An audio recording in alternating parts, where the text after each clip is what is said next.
Woman, we're going to dive right in All because I right. just, I thought a lot about our very first conversation. And, one of the things that came up for me is your story and how you got to what you do today is really a fascinating one because and I think it brings so much value to the conversation when we talk about how people get to where they are and how it is that they developed into that place because as a Chinese medicine practitioner, I mean, you have so much interesting training and you used to be an architect.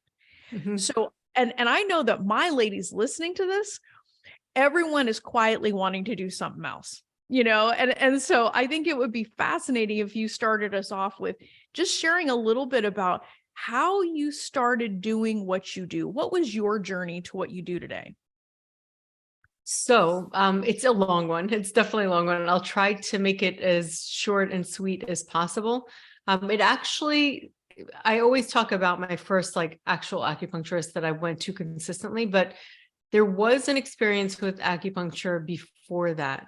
And when I was in San Francisco, so I was in San Francisco, I was working as an architect. And I remember going to the office and being like, oh, like I'm going to sit here all day in front of a computer. Like, this is my life now. Like, when I first moved there, I actually got a job because I'm originally from New York and my mom was in New York and wanted me to go back. But I'm like, no, I want to go to the West Coast. Did a road trip. I was like, let me just go explore. And when I first moved there, I actually worked at a really nice, well-known restaurant. So I was like, let me go work at a restaurant. I'll meet more people instead of sitting there in front of a computer all day. And I was like, I'm not ready yet to commit to that. So then I eventually worked at not law firm, at a architecture firm. And one of actually before I did that, one of the people I worked in the restaurant with said, oh, you got to go to this clinic. You got to check it out. It's a student clinic and you can get really cheap acupuncture sessions. I was like, cool. All right, let me try this out. So I remember going, and I remember at the time also kind of feeling like, I don't know, like I don't really feel like working an office job. And I was with the student. The student was there with me, and I had like a lot of back pain, probably from all my years as an architect leaning over a table. And so she was like, she cupped my back and she put needles in. And I remember sitting in front of her and I was like, oh my God, she's a student. She's doing this. Like she's learning this, what I wouldn't give to be in her situation. I just think this is so fascinating. And it was like really in that moment, but I'm like, that thought left me just as quick because I was like, my mom would kill me because I just, like recently graduated school and I had loans and she was helping me with that. And I was like, my mom would kill me if I ever switched my career. I'm like, forget that dream, forget it. So that was my very first time, but it was like something viscerally, like in my cells and my bones, like knew it felt like home. I was like, that is something so cool. Like I would love to do that because it was just so different. The whole idea of like Chinese medicine and the smell of the herbs, the whole thing seemed so different to me and also very like wise and old and I don't know, like really, really cool. There was something about it that really felt like home. So then skip, many years later, working in front of a computer 8 hours a day or more, and just being miserable, like feeling like a bird in a cage. Literally, that's how I felt. I felt like I was wasting my day all day long, just doing something that I have no desire to do, no interest in doing. It wasn't creative like I thought it would be. At school, you get to create and have fun and stay and pull all-nighters and create cool like models. Nothing like that. It's just stuff that just is not interesting whatsoever, has no meaning, zero, nothing. So I remember feeling just so drained from it, and then eventually said, okay, you know what? I'm going to sell my car, go back to New York. I'm giving you actually more of my background than I usually do. I'm giving you like a little bit of what I usually tell. So then I sold my car, took the money, moved back to New York, like left my apartment in San Francisco, moved back to New York, cried the whole time because I just loved San Francisco and the freedom, and had to go back home. And I was like, but I used that money to buy a Eurail ticket, so I could just basically hop from country to country in Europe. I didn't have anybody who can go with me, but I met somebody at the architecture firm who was from Switzerland, and he had gone just for a little bit to work there. And he was only able to go with me for a week. He said, but don't worry about it. If we go for a week, I'll travel with you. You'll meet other people and you can go on with them. And I was like really scared, but I'm like, screw it, let me just do this. So I traveled, I backpacked, basically. I got a backpack and I traveled Europe, and eventually was on my own, and then met my cousin in Europe, went to Cuba. It was like a whole thing. So it was like basically for a couple of months, really discovering myself, really feeling like just not looking forward to going back to work. It was like another thing. So it was like another one of those. But what was weird about that whole thing was basically from the time that I had gotten my period at age 13, and at the time I was traveling was 25, I was always irregular unless I went on the birth control pill. That was just the only time that I would be regular, but it was a fake period, as we know now. And no doctor can give me like a solution for why that is and what could be done. And every time I said, well, this isn't really going to fix my period, they're like, you're right, it's not. You're going to have a regular period if you're on the birth control pill, but when you get off, you're going to go back to what you are now. Like, that sounds ridiculous. Like, it never made sense to me at age 17, which is the first time I heard it. I was like, this is absolutely ridiculous. But what I did was get off and on, because I just intuitively knew I shouldn't be on this all the time because it's going to mess up my body. And I just knew that. Nobody told me that. Of course they didn't. They said it was fine, But then, so then I come home, and the whole time I was away, which is part of this whole thing, is that it was about 3.5 months. I didn't get my period the whole time. And I was not on any birth control pill. I was on nothing, didn't get my period. And I came home, I was like, you know what, Mom, there's got to be something that I can do. This is not normal. Like, I was 25. I didn't really care about fertility. Like, all those things didn't really matter. But had I not done anything and I kept going, I would have probably had a very hard time. And I don't even know if I was ovulating. Like, I was a mess. And, my skin, like my hormones were out of whack. Like, and my circadian rhythm, which now I know actually is very much correlated to the menstrual cycle, was off. And I used to have moments of depression, and I was just like definitely an anxiety, like a lot of different things that now I look back, I'm like, oh my God, like I needed a tune up, or I needed help of some kind. And she happened to hear about this guy, Dr. Lee. So I talk a lot about Dr. Lee because he was the first acupuncturist who I went to consistently.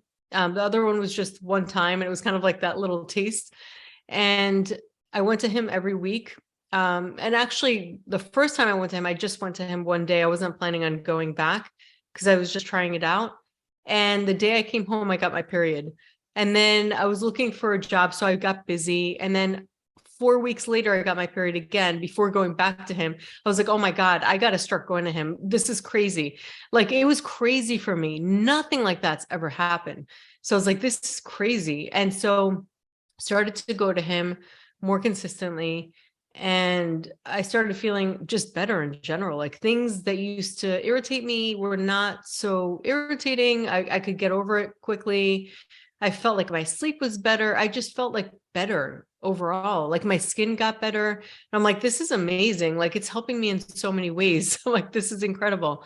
So I remember meeting a friend of mine. She was also in between work. And I said, I would love, like, my dream is to go back to school and study acupuncture. She goes, oh my God, that is like so you. And I told my mom the story. She goes, no, don't listen to her. She wants to be in your position. She wants to do what you're doing. I was like, whoa, but she just really was like, you're not doing that. I was like, okay. And I get it. In her mind, she felt like I worked really hard to get where I was, and I wasn't giving it a chance. Moms, like, they have they mean well, but I knew in my heart, I'm like, no, like there's something else and I got to work with people. And so long story short, I ended up meeting my husband actually pretty short after. I felt like things started to align in my life. And I also heard about a book that changed my life. It's called The Power of the Subconscious Mind. And that changed my life. Okay, I see your face. Did you read that book? Yeah, Is that like yeah. one of those Joseph life-changing Murphy. books for you? Yeah, What's that? Joseph Murphy, Yes. The Power of the Yes. Subconscious Mind. Yes. If you saw my copy of that, you'd be like, she's obsessed. It's Oh, dog-eared, marked, love written it. in, tabbed. Wow. It's Wow. life-changing, like life-changing. And when I remember one specific thing that he said, and I'm sure you remember this too, just because we're soul sisters of some kind. Clearly. I've already realized. But what he said was, what it's almost like a magnet when charged could pick up, like, I don't know how many more times its weight, but if it's not charged, it won't pick up a feather. Like, it's, well, obviously magnets don't pick up feathers, but meaning like Get the something that analogy. as Yeah. light as a feather. Yeah. And I'm like, yes. And he said, why do some people attract everything like magnets? And why do some people work so hard and they get nothing? And I'm like, that's so true. And I can even remember different times in my life where I attracted everything like a magnet. And then other times where it was like, oh my God, nothing's working out. I remember those different chapters of my life. And I'm like, wait, there's something to this. What is that though? What is it that at certain times in my life I was able to attract and other times I wasn't? Like, what is that? And so I kept reading. It got me like interested because you remember you were saying something about something speaking like a truth to you where you feel it. Oh, yeah. You can feel when that resonance, you know, truth Mhm. when you hear it because you can Yeah, feel it. totally. Yeah, totally. So that was just like one of those things where I felt like this is a path that I want to go on. And then shortly after reading that book, I wrote down a whole list about my husband and met him. And I can't find that paper to save my life. You don't That need it paper's anymore, gone. It girl. disappeared. Yeah. But it would be cool to look at. But I do remember saying all these things. And one of them being that he's funny and he's hysterical. He's the funniest guy I know. You know, I gotta tell you, Michelle, like that made my eyes water a little bit hearing like you describe coming to your profession in that way. I mean, of course, it would make sense that the more in alignment you were with who you are and what you're truly meant to do, the more you would call in. Like Yes. it's like when it rains, it pours, but in the best possible way. Totally. And you know what it is? It's like finally choosing yourself. It takes a lot of courage, but choosing your own voice, right? Because for so long, I was like, I didn't want my mom to disapprove. And I like love my mom. My mom's the best, you know, she like really cares about me. But like, and I get it. Like I just finished school. Like it's a big profession. What are you like doing? But you know, or my uncle or my brother, or, you know, it's just like people in my life. I felt like I was so worried about what they would think and how they would perceive my changes. Or, you know, there's a point in your 20s where you see yourself through other people's eyes. And then, but you feel this like urge inside of you, something inside of you that's so bad. It's like the butterfly. You just really want to come out and transform. You feel it. Like it's like something that just wants to emerge from you. And I'll tell you, it's not something that is separate from your health. Like for me, it was very much connected to my reproductive health. It's like a rebirthing of myself. And at the same time, I was aligning my menstrual cycle. Like all of that is part of the same thing. Yeah. Yeah. Just as I was saying that, it's like, or as you were saying that, I was taking that in and I was like, whoo, that's deep. It is. I mean, because it's, you know, like we were talking about before, like conceiving is about receiving, right? Mhm. To be able to be receptive to the thing that's calling you and to be able to take that leap. in the direction that doesn't make any sense, right? Because to the outside Yeah, world, it's risky as hell. oh yeah. And not only that, but the first thing that people think, they try to bring in this argument, which is practical, but not necessarily smart, because Mhm. smart and practical are not synonymous. The smart thing to do was work as an architect and pay off your loans and then start saving for retirement. The next thing you know, you're 75 and freaking miserable, right? Mm. But you heard something else and took a leap. Yeah. But thank God, I'll tell you, like, who really pushed me was my husband. So we ended up getting married. I was still doing architecture, and he finished his residency. We were in New York. We decided, where are we going to move now? Like, let's go to Florida. My mom lived there half the year, so we have family here. So when we moved here, he's like, just, you don't like architecture. He goes, you don't like architecture. He's like, I've seen you try different jobs, different things. Like, the only time I liked it was when I worked in the city. I manifested this because when is it possible to work in New York City and have a skylight?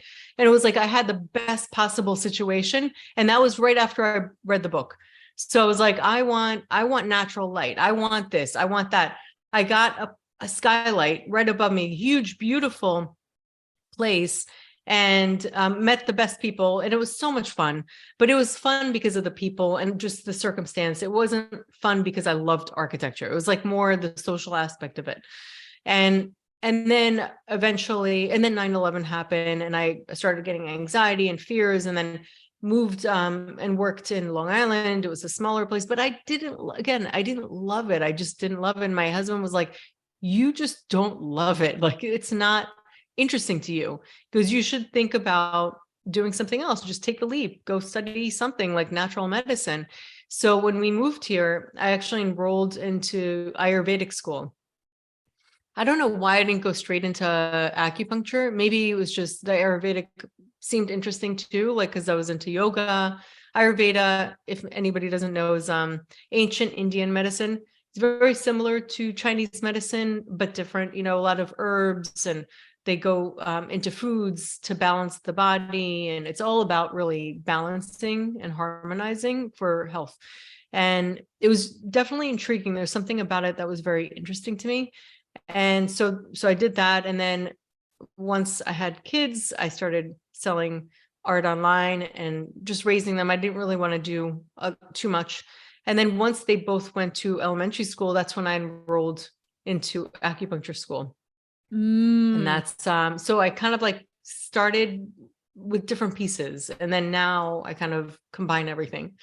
I love that. And I love it even more that your allopathic medicine husband, your physician He's the husband is best. like, go do something crazy, go do some, I love that. And I love it for multiple reasons. One, that he's so open-minded. Two, that, he really had your back and Yeah, loved and still does. loved you enough. Yeah. To encourage you to do something that was a little wild. Yeah. Oh yeah.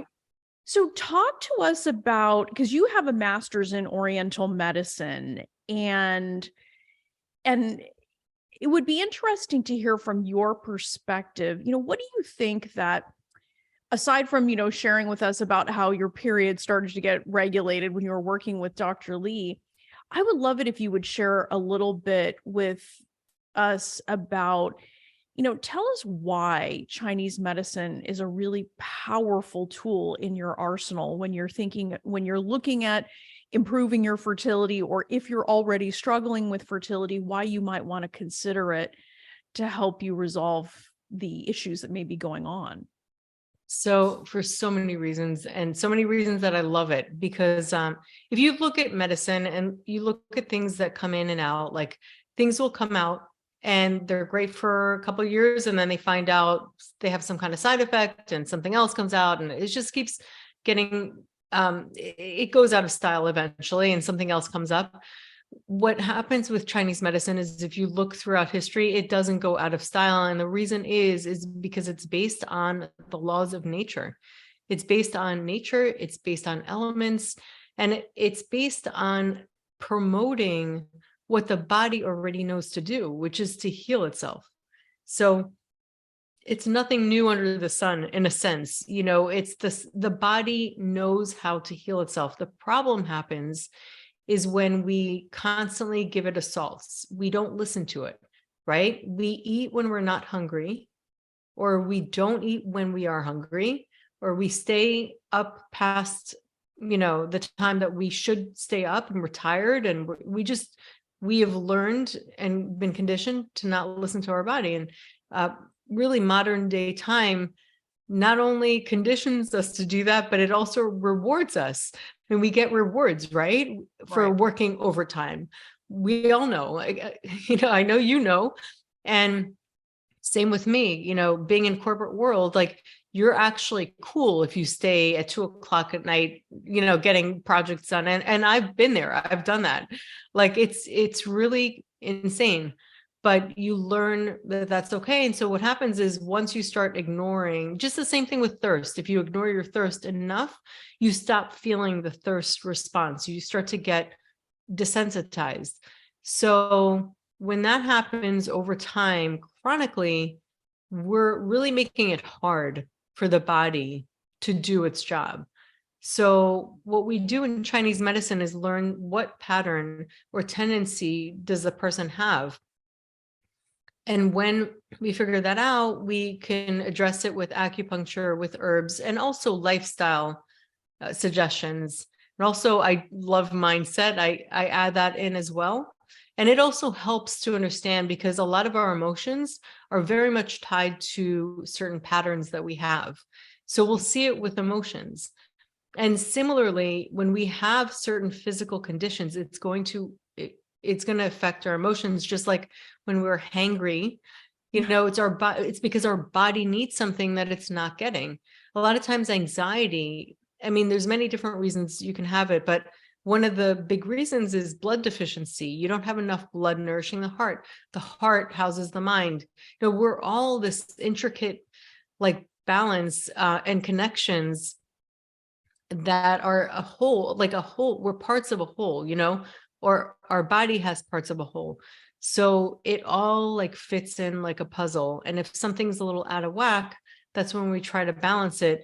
So really, in Chinese medicine, it's not like I'm healing the person, it's that their body is healing itself. I'm just creating a situation or an environment for the body to come back into itself. I love that. I love that, because at the heart of what you're talking about is people empowering themselves. Yep.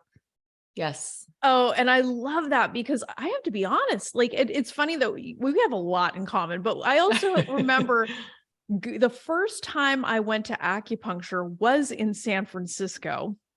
And I remember going to this clinic, and it was like I was entering a completely different world.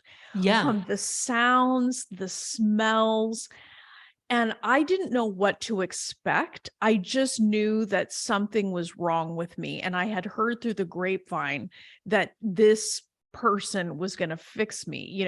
Again, that was, I wasn't there yet, understanding that I was going to empower myself. Mhm. But I remember, to your point about the emotions, I remember bursting into tears during While my you had the first, acupuncture? yes, Yep. like, just bursting into, like, I was just waiting for the assistant to leave the room, and like, I was just like, I have to hold it together long enough for her to leave the room. And then I just started crying hysterically. It was insane. Very It was like, common. yeah, really. Okay. So tell us about that, because Oh, I was yeah. like, wow. Oh, I say to people, like, they're like, I'm sorry, I'm crying. I'm like, no, no, no, no, no. I'm actually really happy. Not that I want you to cry, but, like, this is good. This is good, because your body's releasing, like, it needs to release. Emotions aren't meant to be kept inside. Like, if they're there, they need to get released. And that's part of the healing process. You're basically unblocking, Yeah. it's a purge. We have bowel purge, we have pee purge, we have emotional purge. We need to purge it out. Yeah, no, and it blew me away. Like I was all apologetic, like all of a sudden I lost control of myself, but it Mhm. was such a powerful thing. And I remember this acupuncturist that I went to was also the person that first introduced me to the power of mind, because Mhm. she was like, if I said something and I wasn't even catching what I was saying, I would say something kind of negative, and she's like, "Mm, and would like stop and like, would talk to me about like speaking my dream to life and all this stuff. And I was like, yeah, yeah, yeah. Just put the needles in. I gotta go. I gotta be in court at 3:30. It That's was funny. that interesting kind of shift. And so when someone comes to you, so let's walk people through this, because I know some of the women listening, are, avid into Chinese medicine, but let's say somebody is like I was, completely like, I just heard about this stuff, it's supposed to help me. Like, what are some of the things that you consider when somebody comes to you, like for the first time? What are some of the things that you're looking at? So I give a really thorough questionnaire, and sometimes people go through all of it. Sometimes they'll just give me a couple of things and then I extract it when we talk.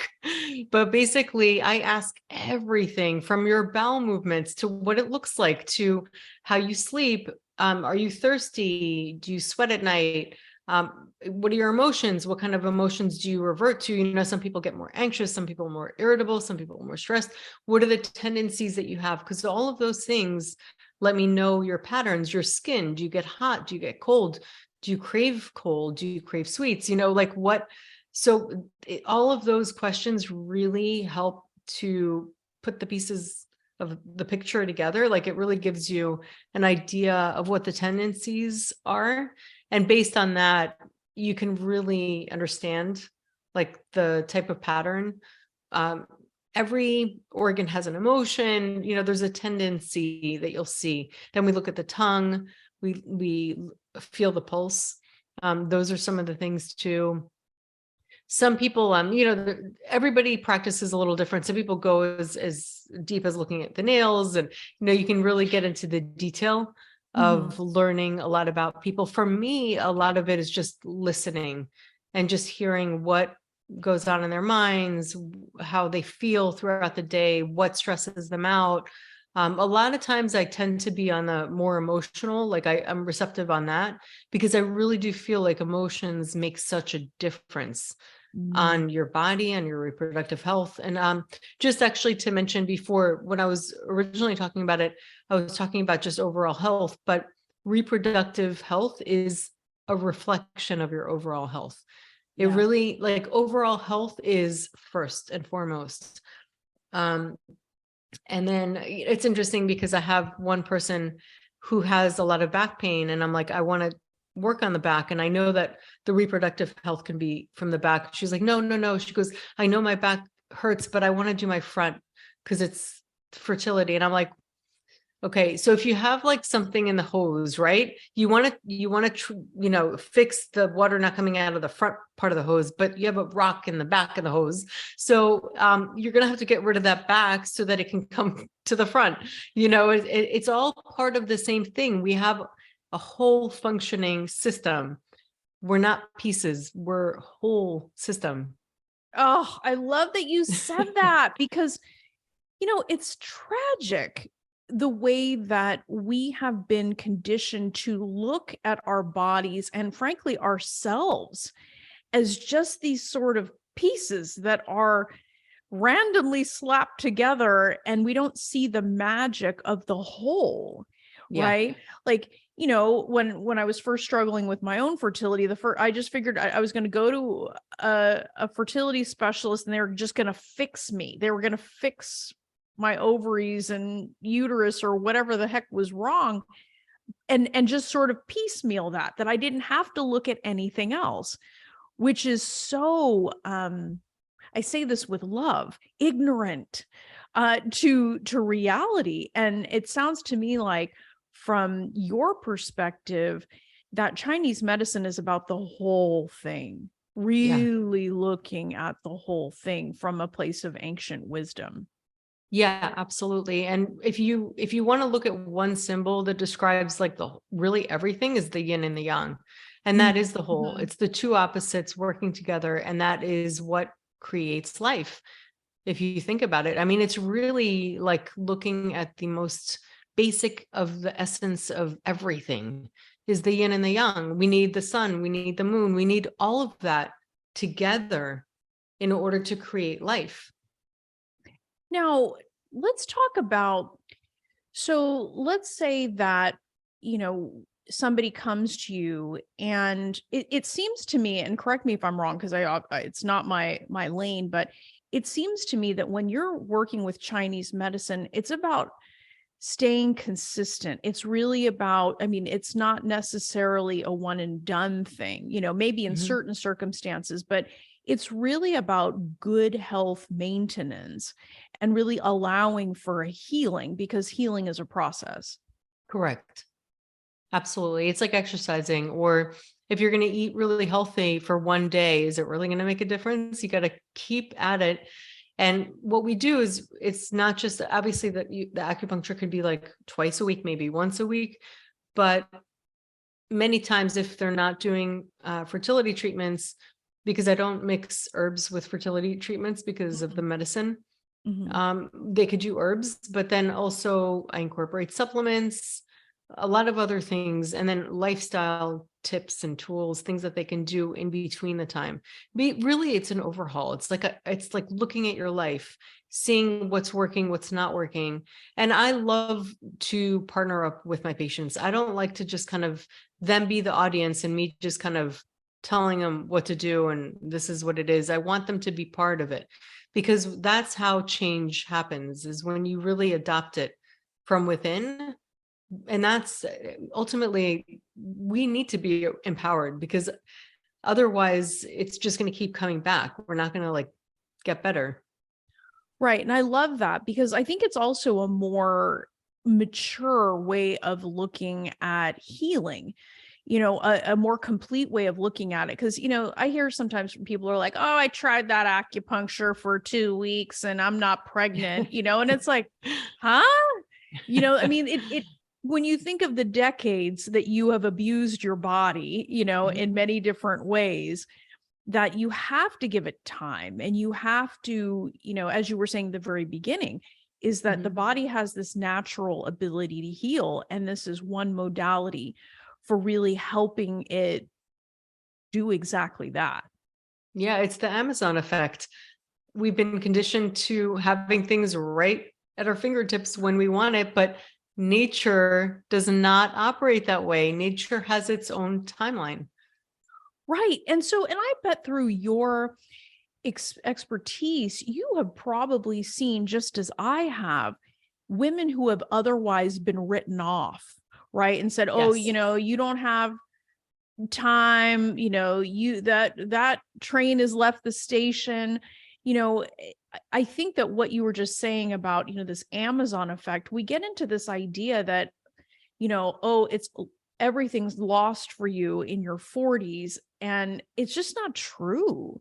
I It's would love not. it if It's you would share absolutely some. not.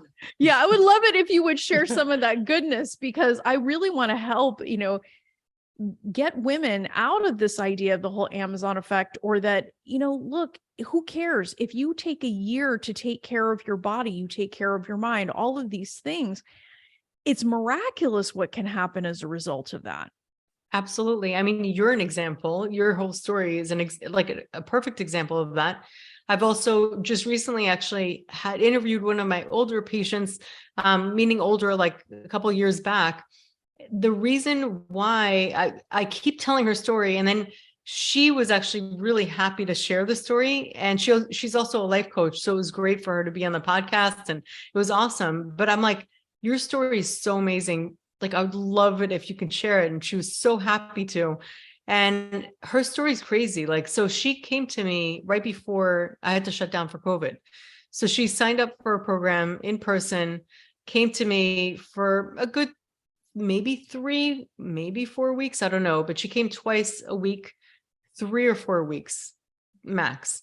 And we ended up having to start just talking on Zoom, and I would tell her where to press and what to do, like at home. And she continued the herbs that I was, giving her at the office, but I can also send her like ear seeds and different things just from like, online. And so one day she was like, I'm really concerned because, oh, before that, I'm sorry, let me take you back. Before she came to see me, she was trying for over a year. She went to one doctor here who's actually he said similar things to quite a few people, and he was wrong. So I'm just going to say that. He told her that she seemed to be premenopausal, okay? And that she barely had any eggs left. So good luck trying on your own, that kind of thing. And then she went to another doctor because her husband's Greek. So there was a doctor in Greece as well, who she heard about through her sister-in-law. He told her she barely has any eggs, same thing, and that she can't even do IVF with her own eggs if she wanted to. She would need to do egg donor. This is what he said. Not that that's wrong. That's a choice. That's not a wrong choice, but she just didn't feel that would be her story. And so she came and she was like, you know what, let me try naturally, something in her. And she's kind of a badass. She's like, I don't think so. She has two different people that are like supposed to be the best of the best telling her this. And she's like, I don't think so. She's like, I'm still going to try. So then she came to me, and then, so a month later, she's late on her period. She had a negative pregnancy test, and all of a sudden she hears in her mind his voice telling her you're premenopausal. And so now she's kind of freaking out. It's kind of like that doubt creeps in, like maybe I am premenopausal. Like I've never been late on my period before and I'm negative. I tested my pregnancy like twice, and she was like freaking out. And I was like, listen, before I start giving you like points to press, because I could definitely stimulate a period, I'm like, I don't want to do that. Let's just wait. Let's just wait, because we have all the time in the world. We're in quarantine, like we're on Zoom here. And so we get on another call, same thing. She's like negative. I go, listen, do you have any more tests? She goes, no. Humor me. Okay, just humor me. Go to CVS, get another test. She's like, I mean, honestly, like it's been so many times negative, whatever. She goes to CVS, she's pregnant. So she ended up, she's pregnant, right? And naturally, she ends up having the baby, having a full term, not only full term, but he hung out for another week. And then she had a full term pregnancy. And actually in the pregnancy, she tells this whole story. She's in Greece, right? While she's pregnant, she goes to that doctor. He goes, that must have been a medical miracle. The reason why she went is she just wanted to make sure, she wanted to scan to make sure everything was okay. He goes, that must have been a medical miracle. He goes, but since you're like older, you got to be careful, and you're probably going to have to get induced and watched because you're high risk. She was like, F you, like, what the hell? She goes, I am like not dealing with this guy anymore. I cannot believe he said that. So then she ends up having the baby. She was really like strong about, like, she advocated for herself like gold. It was amazing. And so she really stood strong by like, having it naturally, no induction. She ended up having the baby, and she ended up, I think for breastfeeding for like 7 or 9 months, something like that. Stopped breastfeeding, got her period, got pregnant again. She's 2 healthy babies. Her story is amazing. And this is after all that stuff. And she's not the only one. I've heard this so many times, like with my patients. And so she ended up having, I think by the time she had her second, she's 42. I think that's incredible. And I love that you shared that story, because it's really important for women to take a step back and reclaim their own power. There are so many well-intentioned people out there that think they're doing you a favor by smearing their fear all over you, right? Yeah. And, and you can tell that generally speaking, they're trying to come from a good place because they want, hey, they want you to be happy. They want you to have a baby, but what they see is only part of it. It's Mhm. only part of the picture, because clearly mama had a vote in all this because your client, your patient, Mhm. was like, that's not No. for me. I'm going to go do something else. And it's Yeah. such a powerful example of what's possible when you take back that license and agency. Yeah. And I remember you saying something really important when you were saying that it prepares you for motherhood. If you can't advocate for yourself, you know how many things I had to advocate for my own kids, that were being pushed by doctors. I was like, no. And you have to be, that it starts with your own self advocacy. It starts there. And then you learn how to advocate, and you need to learn. That's like a skill that you'll have forever. Yeah. And I love that because, what we both do respectively is such a powerful synergy of mind and body. And I think that when we think about the role of the mind, because you and I also have that in common, is it's kind of everything. It's everything. It's everything. Because like we talked about this, I have people checking off all the lists, doing everything, eating right, doing this, doing that, sleeping right. Like they get so stressed out from that, that it almost is better for them to eat a cake and like not, it's better and be happy, and to feel good, because it's just that stress is not, and that feeling of rigidity is not healthy. It's for that, it's stressing them out. So if you can't get the mind part, I just feel like nothing makes a difference. Yeah. I mean, I always tell women it's like you can be doing all those things, but they're nothing without you. Yeah, it's They true. just aren't. So, what are some from a Chinese medicine perspective, like if a woman's getting started and wants to go down the path of incorporating Chinese medicine into her health and wanting to go that route, what are some of the things that she can expect? We heard about the part where you're going to go through, a questionnaire. You're going to be wanting to know all those other things. What are some things, like from a regimen perspective, like when you're working with patients? What are some of the things that you typically would encourage them to explore as they start to improve their health with Chinese medicine? So I'm a little different though. I Oh, mean, that's good. So am yeah, I. yeah, I kind of I kind of have my own like kind of thing. But one of the things that you'll find typically from a lot of people is eating warm foods, keeping your feet warm. We talked about Oh, that, like yeah. keeping your feet covered, those kind of things. I tell people, get early morning sun, anchor your circadian rhythm in the morning. It's safer. It's, less UV rays, and it induces melatonin in the cells, which acts as an antioxidant. And that helps with eggs.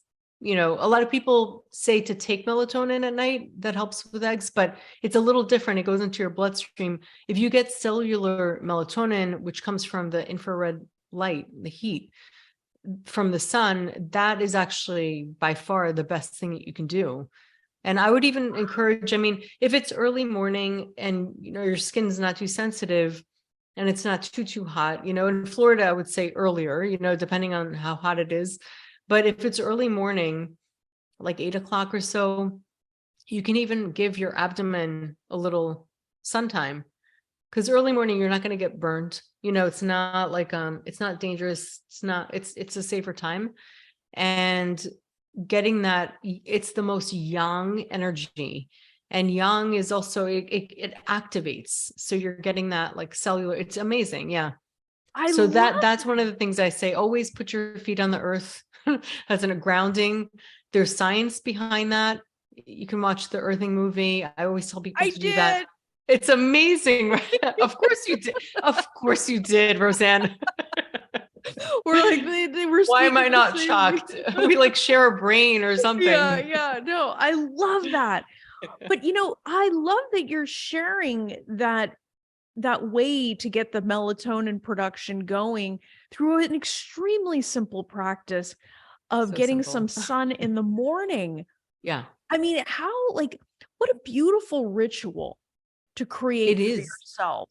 Yeah, I and think and that's if lovely. if you are able to go outside, just even doing some breath work while you're out there, like I'm like, put your feet on the earth, stand on the grass, look at the sun, or not directly in the sun, but like get some sun and do some breath work. It's like perfect, all three in one. And then you're getting that oxygen in your body. After that, maybe journal, meditate, start. If you could start your day like that every day, you're going to feel so different on every level. You're going to have so Oh, much more clarity on your fertility journey, which is so necessary to make decisions. yeah. Yeah. I mean, I went off to another place when you were describing that because Yes. grounding, people laugh at that. Why would I take my shoes and socks off and walk in the ground? Because there's science behind it, Oh, real absolutely. science. Yeah, Real, there's that, you saw that in the movie, the yeah, thermography, where yeah. they show like crazy amount of inflammation drop like insanely just from a grounding mat. So like if people are in cold weather, you can actually buy a grounding mat from Amazon and it works the same because it goes into the grounding wire, which if they use it for electronics, of course it works. Yeah, well, but then also, what do we know about so many of the challenges with fertility come from inflammation? This is a Correct. fact. Yep. And so, if you could do a simple thing, take off your shoes and socks, go walk on the grass, walk on the beach, or whatever it is to go ground yourself That's right. and get a little bit of sunshine on your abdomen, or Yep. anywhere else, early in the morning, that gentle, I mean, just the way you said that was poetic. It's gentle. It's just nice. Yeah. I think those are two extremely practical things. And I love what you shared about sleep as well, about, the sunlight will help set that circadian rhythm so Yes. that you are getting into good sleep. Absolutely. And another thing is, a lot of people talk about intermittent fasting and there are a lot of amazing things with it. However, my suggestion is don't skip breakfast. Have the breakfast because when the sun comes out, it actually helps your digestive fire. It's just the natural rhythm of like working with the natural rhythm that you have. And when you do that, when you eat with the sun, and then when the sun goes down, you stop eating. So like certain times you can stop at 5 or 6. That's when you fast. You fast before you go to sleep. And then your body can focus on repair and it doesn't have to be bogged down by digestion.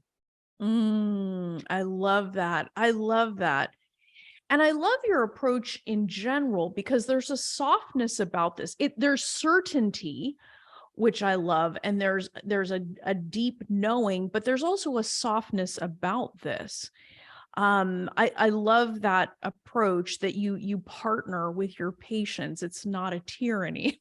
No. It's really kind of it's yeah, exactly. It's this dance that you do.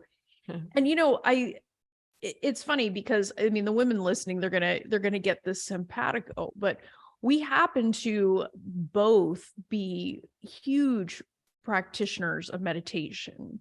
Mhm. And I think a lot of people tell themselves, oh, I don't have time for that, or I don't have, who does that? Or they get this wild notion that they have to levitate around their house for an hour in order for it to count as meditation. But I think it's such a powerful tool. What do you think? Oh, big time. And we were talking about Joey D. Yeah. We love Joey D. Joe Dispenza. So, so much of what he says about the quantum field and getting into that state, it really, and that's a state of peace. It's a state of flow. I've always considered it flow. And that's what a lot of times with Chinese medicine, it all comes down to flow. When you have that flow physically or mentally, that's when you're able to, the energy is supposed to move. It can move where it needs to move in order to heal. So when you get into that state of awareness where you're just paying attention and being present, and almost like in an emptiness, like a certain type of space within your mind, and which is what meditation does. Ultimately, any kind of meditation, it's about really bringing you to the present moment. And in this present moment is where you can have that flow. Yeah. Artists can achieve that flow. It's that flow, that like really, really pointed focus of presence. And when you're in that state, that's when regulation can happen, like mentally. And Joe Dispenza really measures it. He sees it as a coherence that happens in the mind, and things Mhm. start to flow together. They work together. The hemispheres of the brain start to work together and flow. And that's where all of us have been in states of flow when we're on vacation, or we actually allow ourselves or give ourselves permission to get into a state, but we don't need to wait for something to give us that permission. We could Mm. do that anytime. It's just right there. Right. It just comes down to a choice. It's a Yeah. choice and a decision, Yes. really, I think. And wow. And I love what you've shared here. And so I really want to encourage women to check out your work. So I would love it if you would share, how can women who want to explore Chinese medicine to support their fertility, how do they get in contact with you? How do they begin to work with you? All that good stuff. So I do have an in-person, but I also do online consultations as well. And I have some courses and that really do help women do a lot of, implement a lot of the Chinese medicine from afar. And the easiest way is really michelleoravitz.com. That's my website. I also have a free ebook about my top 10 fertility boosting tips. The ones that I'm like, you could do it right away. It's very simple and it's powerful. And I also have a podcast, which you are on, which is you're gonna come out like in about a month or so, but I don't know when this is coming out, so you might already be out. And it's called the Wholesome Fertility Podcast. And yeah, I mean, I love all things fertility. It's just the Yeah. best. And that's great. And I love the overall message of empowerment, giving women choices, giving women options, empowering them to do things right here and right now. And it's about taking this information and finding a way to apply it in their own lives in a really unique way, Mhm. and giving them a chance to let their bodies heal and find alternatives. Because it's great that allopathic medicine is out there. It's a wonderful tool for the things that it does great at. But Mhm. there's so many other ways of approaching the subject of fertility to give women options and empower them so they can look beyond the statistics, because very rarely does the statistic include them. And Correct. so it's really about options. So thank you for that, Michelle. Thank you for that. And yeah, this will probably be coming out around the time mine comes out on yours. Yes, and I do have one last thing to say. Um, Absolutely. I do. So when I see patients, a lot of times if I think whatever I think based on my perspective and my knowledge, I'll think something, but then I hear my patient express that they intuitively feel something else. I'll always stop whatever I do and pivot based on that, because I really believe strongly. And no matter how much you're trained and how much you have a feeling for whatever you're feeling, you're never going to know better than the patient knows for themselves. So I highly encourage everybody listening to always tune in with that inner gut feeling, because a lot of times it knows more than anybody else can know for you, because you are the only person that's fully connected with that. Oh, I love that you said that. That's such a powerful addition, because I think that what we are conditioned to do is to ignore that bit Mhm. and ignore that information because we figure that the expert knows better than we do. But I Mhm. think the only way that we can really empower the experts and the specialists that we bring on to what I call our bump squad is to give them this I love that. Yeah, is Right. give them the information, and they'll do with it whatever they want. But I think somebody like you, who's deeply intuitive and connected to their patients and really wants that cooperative dance between the two of you, will take something like that into consideration. So ladies, run out and check Michelle out. I think you'll be glad that you did. So thank you for being with us, Michelle. Thank you, Roseanne, for having me on. It's been a pleasure. Love this episode of the Fearlessly Fertile podcast? Subscribe now and leave an awesome review. Remember, the desire in your heart to be a mom is there because it was meant for you. When it comes to your dreams, keep saying hell yes.